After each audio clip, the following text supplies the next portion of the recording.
ಕರ್ನಾಟಕದ ಎಲ್ಲ ನಾಗರಿಕರ ಪರವಾಗಿ ನರೇಂದ್ರ ಮೋದಿ ಅವರಿಗೆ ಹುಟ್ಟುಹಬ್ಬದ ಹಾರ್ದಿಕ ಶುಭಾಶಯಗಳನ್ನು ಕೋರ್ತಾ ಇದ್ದೀವಿ. ಅವರಿಗೆ ಆಯುರಾರೋಗ್ಯ, ಒಂದು ರೀತಿಯಲ್ಲಿ ಈಗಿರುವಂತ ಶಕ್ತಿಯನ್ನ ದ್ವಿಗುಣಗೊಳಿಸುವಂತ ಒಂದು ಆಶೀರ್ವಾದ, ಇದನ್ನೆಲ್ಲವನ್ನು ತಾಯಿ ಚಾಮುಂಡೇಶ್ವರಿ ನಮ್ಮ ಪ್ರಧಾನಮಂತ್ರಿಯವರಿಗೆ ಕರುಣಿಸಲಿ. ಭಾರತವನ್ನ ಜಗತ್ತಿನ ನಂಬರ್ 1 ರಾಷ್ಟ್ರವನ್ನಾಗಿ ಪರಿವರ್ತನೆ ಮಾಡುವ ನಿಟ್ಟಿನಲ್ಲಿ ಅವರು ಮಾಡುವಂತ ಕೆಲಸಕ್ಕೆ ಇನ್ನಷ್ಟು ವೇಗ ಸಿಕ್ಕಲಿ ಅಂತ ಹೇಳಿ ಆ ದೇವರಲ್ಲಿ, ಆ ತಾಯಿ ಚಾಮುಂಡಿಯಲ್ಲಿ ನಾನು ಪ್ರಾರ್ಥನೆಯನ್ನು ಮಾಡ್ತಾ ಇದ್ದೇನೆ. ಸರ್, ಬೆಂಗಳೂರು ಬಿಟ್ಟು ಅನೇಕ ಕಂಪನಿಗಳು ಹೋಗ್ತಾ ಇದಾವೆ. ಬಿಕಾಸ್ ಪಾರ್ಟ್ ಹೋಲ್ಸ್ ಗಳಿದಾವೆ, ರಸ್ತೆ ಸರಿ ಇಲ್ಲ ಅನ್ನೋ ನೋಡಿ, ರೈಟ್ ಫ್ರಮ್ ದಿ ಡೇ 1, ಇವತ್ತಲ್ಲ, ಯಾವಾಗ ಸಿದ್ದರಾಮಯ್ಯ ಮತ್ತು DK ಶಿವಕುಮಾರ್ ರಾಜ್ಯದಲ್ಲಿ ಆಡಳಿತ ಚುಕ್ಕಾಣಿ ಹಿಡಿದ್ರ ಅವರ ಗಮನ ಯಾವುದೇ ಡೆವಲಪ್ಮೆಂಟ್ ನ ಬಗ್ಗೆ ಹೋಗಿಲ್ಲ, ಅವರ ಗಮನ ಯಾವುದೇ ಅನ್ಎಂಪ್ಲಾಯ್ಮೆಂಟ್ ನ ಬಗ್ಗೆ ಹೋಗಿಲ್ಲ, ಅವರ ಗಮನ ಯಾವುದೇ ಇನ್ವೆಸ್ಟ್ಮೆಂಟ್ ನ ಬಗ್ಗೆ ಹೋಗಿಲ್ಲ, ಪ್ರಾಯಶಃ ಇವತ್ತು ಪ್ರೈಮರಿ ಇಂಪಾರ್ಟೆನ್ಸ್ ಯಾವುದಕ್ಕೆ ಕೊಡಬೇಕು? ಈ ದೇಶದ ಯುವ ಜನತೆಗೆ ಕೊಡಬೇಕು, ದುಡಿಯುವ ಕೈಗಳಿಗೆ ಉದ್ಯೋಗಗಳನ್ನು ಕೊಡಬೇಕು. ಉದ್ಯೋಗ ಕೊಡಬೇಕು ಅಂತ ಹೇಳಿದ್ರೆ ಇನ್ವೆಸ್ಟರ್ಸ್ ಬರಬೇಕು ಅಂತ ಹೇಳಿದ್ರೆ ಅವರಿಗೆ ಎಲ್ಲ ಮೂಲಭೂತ ಸೌಕರ್ಯಗಳು ಇಲ್ಲಿ ಬ್ಯಾಂಗ್ಳೂರಿನಲ್ಲಿ ಅಥವಾ ಕರ್ನಾಟಕದ ಟೈರ್ 2 ಸಿಟಿಯಲ್ಲಿ ಇರಬೇಕು. ಇದರ ಯಾವುದರ ಬಗ್ಗೆ ಕಾಳಜಿ ಇಲ್ಲ. ಹೊಂಡ ಗುಂಡಿಗಳು ಎಷ್ಟರ ಮಟ್ಟಿಗೆ ಇದಾವೆ ಅಂತ ಹೇಳಿದ್ರೆ ಸಣ್ಣ ರಿಕ್ಷಾಗಳನ್ನ ಆ ಹೊಂಡದಲ್ಲೇ ಮುಚ್ಚಬಹುದು, ಅಷ್ಟರ ಮಟ್ಟಿನ ಹೊಂಡ ಗುಂಡಿಗಳು ಕರ್ನಾಟಕದ ಕ್ಯಾಪಿಟಲ್ ಸಿಟಿ ಬ್ಯಾಂಗ್ಳೂರಿನಲ್ಲಿ ಮತ್ತು ಟೈರ್ 2 ಸಿಟಿಯಲ್ಲಿರುವಂಥದ್ದು ನಾವು ಗಮನಿಸ್ತಾ ಇದ್ದೇವೆ. ಇದರ ಅರ್ಥ ಏನು ಅಂತ ಹೇಳಿದ್ರೆ, ಅಧಿಕಾರಕ್ಕೆ ಬಂದವರು ಜನರ ಆಶೋತ್ತರಗಳನ್ನ ಕಡೆಗಣಿಸುವಂತ ಒಂದು ಪ್ರಯತ್ನ ಅದು ಪೂರ್ತಿಯಾಗಿದೆ. ಜಾತಿಗಳ ಮಧ್ಯೆ ಸಂಘರ್ಷ, ಧರ್ಮಗಳ ಮಧ್ಯೆ ಸಂಘರ್ಷ, ಒಂದು ರೀತಿಯಲ್ಲಿ ಕೊಳ್ಳೆ ಹೊಡೆಯುವಂತ, ಲೂಟಿ ಹೊಡೆಯುವಂತ ಸರ್ಕಾರವಾಗಿ ಇದು ಪರಿವರ್ತನೆ ಆಗಿದೆ. ಅದಕ್ಕಾಗಿ ಇನ್ವೆಸ್ಟರ್ಸ್ ಇವತ್ತು ಇಲ್ಲಿ ಯಾರು ಪರ್ಮನೆಂಟ್ ಆಗಿ ಹಿಂದೆ ಬಂದು ಇನ್ವೆಸ್ಟರ್ಸ್ ಆಗಿ ಜಗತ್ತಿನ ಅದ್ಭುತ ಕಂಪನಿಗಳಾಗಿ ಹೊರಹೊಮ್ಮಿದವರು ಕೂಡ ಇವತ್ತು ಇಲ್ಲಿಂದ ಹೊರಟು ಬಿಡೋಣ ಅಂತ ಹೇಳುವಂತ ಭಾವನೆಗಳು ಬರ್ತಾ ಇರುವಂತದನ್ನು ನಾವು ನೋಡ್ತಾ ಇದ್ದೇವೆ. ಇವತ್ತು ನೆರೆಯ ಆಂಧ್ರ ಪ್ರದೇಶ ಇರ್ಬೋದು, ಅಂದ್ರೆ ಅಲ್ಲಿ ಈ ಇನ್ವೆಸ್ಟರ್ಸ್ ಕೊಡುವಂತ ಆ ಸವಲತ್ತುಗಳಿರ್ಬೋದು, ಅಲ್ಲಿ ಡೆವಲಪ್ಮೆಂಟ್ಗಳಿರ್ಬೋದು. ತಮಿಳುನಾಡು, ಚೆನ್ನೈ ಒಮ್ಮೆ ಭಾರಿ ಬ್ಯಾಕಿಂಗ್ ಆಗಿತ್ತು, ಅಲ್ಲಿಗೆ ಬ್ಯಾಂಗ್ಳೂರ್ ಆಗಿತ್ತು, ಈಗ ಮತ್ತೆ ಚೆನ್ನೈ ಕಡೆ ಮುಖ ಮಾಡಿರುವಂತದ್ದು. ಇದೆಲ್ಲವನ್ನು ನೋಡಿದ್ರೆ ಒಂದು ರೀತಿಯಲ್ಲಿ ಈ ಸರ್ಕಾರ ಸಾಮಾನ್ಯ ಜನರಿಗೆ, ವಿಶೇಷವಾಗಿ ಯುವಕರಿಗೆ ಒಂದು ಶಾಪವಾಗಿ ಪರಿಣಮಿಸಿದೆ ಅಂತ ನಾನು ಭಾವಿಸ್ತಾ ಇದ್ದೇನೆ. ಇನ್ನು ಸ್ವಲ್ಪ ದಿನ ಇದೆ ಅವರಿಗೆ ಕುರ್ಚಿ, ಆ ಇರುವಷ್ಟು ದಿನ ಸ್ವಲ್ಪ ಜಗಳ ಬಿಟ್ಟು ದಯವಿಟ್ಟು ಆ ದುಡಿಯುವ ಕೈಗಳಿಗೆ, ಉದ್ಯೋಗಗಳನ್ನು ಬೇಡುವಂತ ಕೈಗಳಿಗೆ ಉದ್ಯೋಗಗಳನ್ನು ಕೊಡುವಂತದ್ದು ಮಾಡಬೇಕು ಅಂತ ಹೇಳುವಂತ ಆಗ್ರಹವನ್ನು ನಾನು ಮಾಡ್ತಾ ಇದ್ದೀನಿ. ಈಗ ವಿಷಯದಲ್ಲಿ ಗಲಾಟೆಗಳಾಗ್ತಾ ಇದೆ, ವೀರಶೈವ ಲಿಂಗಾಯತ ಅಥವಾ ಇತರೆ ಈ ರೀತಿ ತಮ್ಮ ಗಮನಕ್ಕಿದೆ, ಏನ್ ಹೇಳ್ತೀವಿ ಅಭಿಪ್ರಾಯ?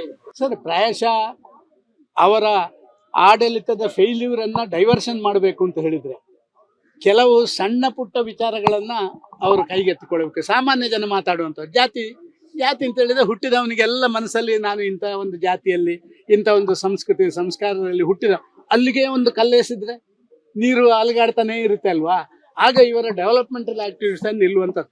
ಇದರಿಂದ ಏನಾಗುತ್ತೆ ಅಂತ ಹೇಳಿದ್ರೆ, ಈ ಒಡೆದಾಳುವ ನೀತಿ ಇದು ಯಾವುದೇ ರಾಜಕಾರಣಕ್ಕೆ ಒಳ್ಳೆಯದಲ್ಲ. ಡಿವೈಡ್ ಅಂಡ್ ರೂಲ್ ಪಾಲಿಸಿ ಬ್ರಿಟಿಷರು ಕೊಟ್ಟಂತ ಬಳುವಳಿ ಅದು, ಅದನ್ನ ಈ ಕಾಂಗ್ರೆಸ್ಸಿಗರು ಇನ್ನೂ ಉಳಿಸ್ಕೊಂಡಿದ್ದಾರೆ. ಈಗ ಎಲ್ಲಿವರೆಗೆ ತಲುಪಿದೆ ಅಂತ ಹೇಳಿ, ಹಿಂದಿನ ಮೇಲ್ಮಟ್ಟದಲ್ಲಿತ್ತು ಯಾವುದೋ ಧರ್ಮದ ಬಗ್ಗೆ, ಈಗ ಧರ್ಮವಾಗಿ ಜಾತಿ, ಉಪಜಾತಿ, ಅದರ ಒಳಗಿನ ಆಂತರಿಕ ಜಾತಿ, ಇಲ್ಲಿವರೆಗೆ ಇಳಿಯುವಂತ ಹೀನಾಯ ಕೆಲಸ ಇದು. ಇದರಷ್ಟು ಪಾಪದ ಕೆಲಸ ಬೇರೆ ಯಾವುದಿಲ್ಲ. ವ್ಯಕ್ತಿಗತವಾದಂತ ಒಂದು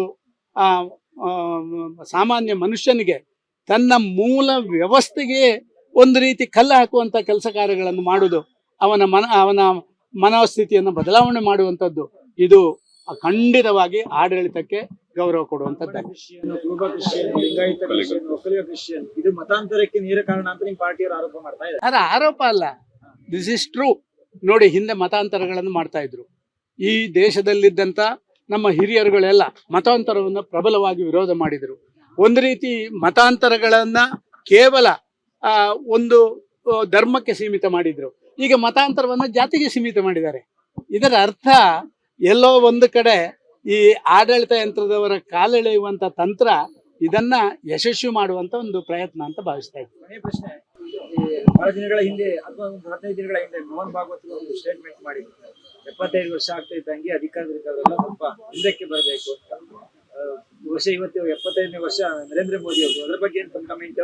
ಸರ್, ಈಗ 75 ವರ್ಷ ಅಂತ ಹೇಳಿದ್ರೆ ಹಿಂದಿನ ದಿನಗಳಲ್ಲಿ ನಿಮ್ಮ ಜೀವಿತಾವಧಿಯೇ ಕಡಿಮೆ ಇತ್ತು ಸರ್.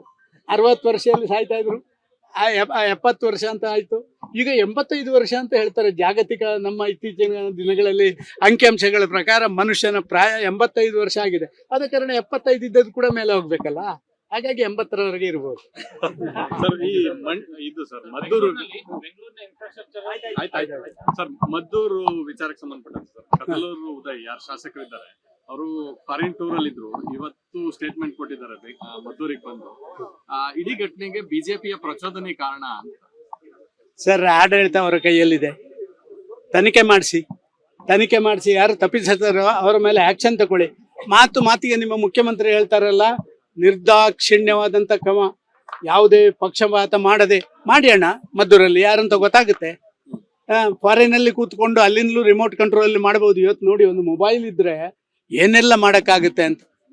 ಇವತ್ತು ಬೆಳಿಗ್ಗೆ ನಾನು ನೋಡ್ತಾ ಇದ್ದೀನಿ ನನ್ನ ಮೊಬೈಲು, ನನ್ನ 2-3 ಬ್ಯಾಂಕ್ ಖಾತೆಗಳು ಇವತ್ತು ಹ್ಯಾಕ್ ಆಗಿದೆ. ನಿನ್ನೆ ಸುಮಾರು 1 ಲಕ್ಷ ರೂಪಾಯಿ 3 ಬ್ಯಾಂಕ್ಗಳ ಖಾತೆಯಿಂದ ಈಗ ನಾನು ಕಂಪ್ಲೇಂಟ್ ಕೊಡ್ಲಿಕ್ಕೆ ಹೋಗ್ತಾ ಇದ್ದೀನಿ. ಈಗ ಅಂದ್ರೆ ಇವತ್ತು ಈ ಮೊಬೈಲ್ ಇಂದ ಏನೆಲ್ಲ ಮಾಡ್ಲಿಕ್ಕೆ ಸಾಧ್ಯ ಅದನ್ನೇ ಬಹುಶಃ ಉದಯರ ಅಲ್ಲಿಂದ ಮಾಡಿರ್ಬೇಕು ಅಂತ ಭಾವಿಸ್ತಾ ಇದ್ದೀನಿ.